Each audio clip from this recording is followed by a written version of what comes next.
Бардык адамда проблема бар. Жаш баланы дагы карасаңыз, шоколады жок, конфети жок, ойноо турган игрушкам жок деп, анын дагы өзүнүн түйшүк маселелери бар. Мектепке барыш керек, телефонум жок, игре ойношум керек, андай мындай. Айтор жаш баланын дагы өзүнө толгон токой проблемасы бар.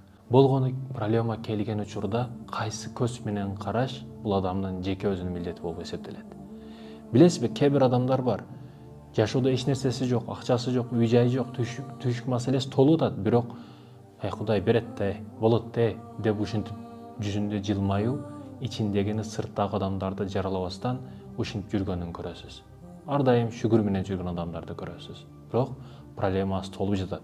Кээ бир адамдар акчасы, үй жайы, бардык маселеси бүткөн, бирок эртеңки күн менен ар дайым кыжаалат болуп жашайт.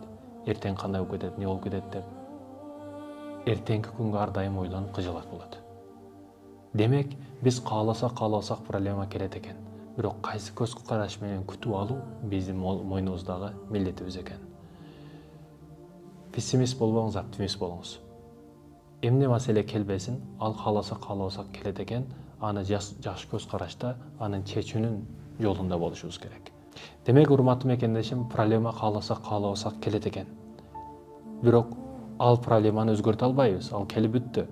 Бирок ага болгон мамилебизди өзгөртө алабыз.